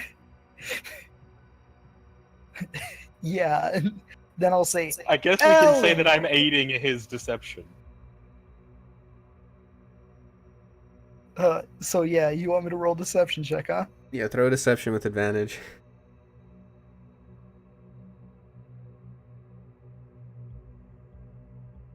I was skewed. 21. Get destroyed. What do you mean get destroyed? 22. No, you're kidding. I'm not. I already rolled it. Like, as soon as I knew you guys were going down this deception path, I just need to make sure that you threw it, because no matter what, he was making an insight on you. Either rolled really high or has a really good insight. ¿Por qué no los dos? Is that a risen elvish? Anyway.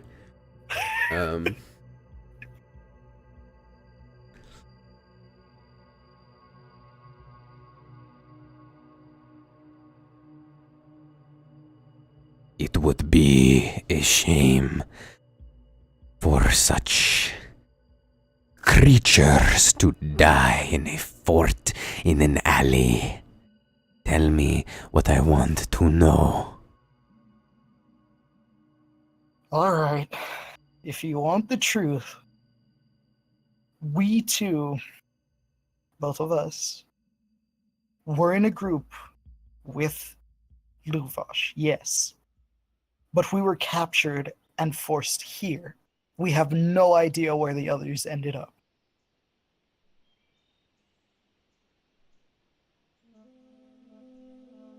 So, that son of a whore still lives.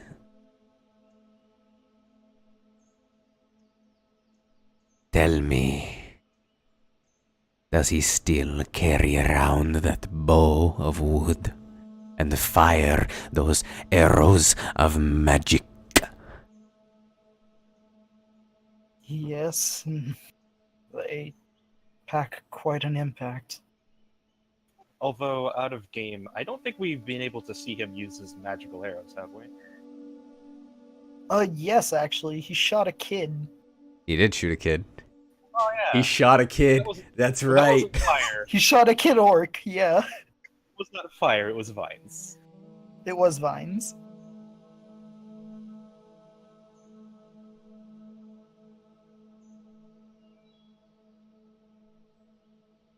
When you find him,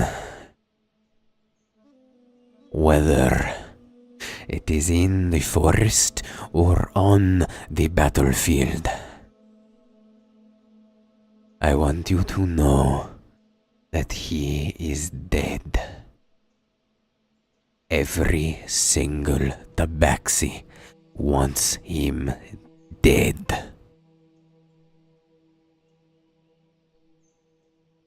Should I give him the name of where this message is coming from?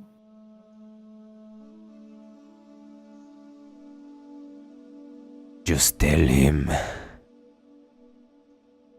the claw has been found, and he did not forget his betrayal.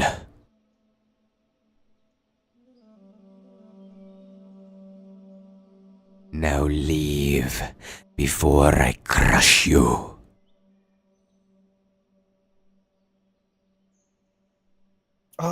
One thing before that. Shadris, if you want to find us, we're in the very back at the left. That's our quarters. All right, Cornelius, let's go. And we have patrol first thing in the morning. Ah, yes, of course. Our assignment. Right. I will be shortly. Mm-hmm. Come on, Cornelius. Walk, walk, walk, walk. Walk, walk, walk, walk. Waka waka away. So, this is the point where we will be doing a time skip for the next 3 months. Yo, do I get my rapier now? Yes, over that course of time, you get your wood-morphed rapier. It's very interesting. The hilt is made out of wood, but the blade is still a very polished metal. And it feels very good in the hands. So, over the course of this time, you go on several patrols. You learn more and more about the fort, its duties, and what the day-to-day is like. Is there anything specific that the two of you want to sort of work on during this time, or do during this time? I guess nothing specific, but I would like to try to kind of absorb, kind of as passively as I can, kind of the chain of command, kind of the fighting styles going on. Okay. I want to see if we can practice as a group. Like, practice fighting as a group. So that's also tied into what Cornelius wants. So Yeah. the way that combat is sort of being practiced and drilled is that all of the shield bearers are basically in the front with infantry behind them, several rows of infantry behind them, and then behind them are the marksmen, and then behind them are druids. And that's sort of the line formation, and they all push forward together, kind of Spartan style, with all the lines of the shields all side by side like a wall. Are we going to do those fancy formations with all the shields and spears? Well, there are no spears, so to Of speak. course not, but But yeah, it it was is. young. But yes, that is basically the fighting style and drill, kind of pressing and pushing forward while maintaining a strong ranged assault as well.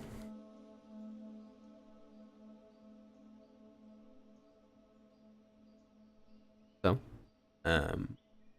if there isn't anything else that you're going It's to... kind of a background question. Yeah.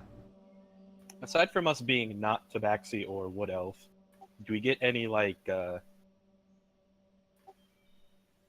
we get any disciplinary action for, like, say me if I were to use, like, holy spells to augment my own, like, ability? There are a lot of exceptions for the both of you, since you're not one of them. And basically, as long as you're not harming anybody, it doesn't really matter.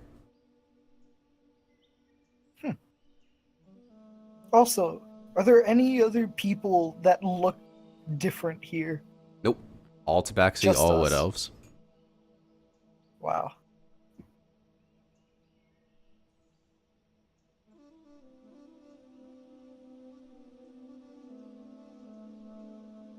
Then, without further ado, I'd like to thank everyone for watching, and we'll see you next time. The next episode of Draenora Season 2. For everybody here at D&D Universe, I'd like to thank you all for watching, and we'll see you in the next one.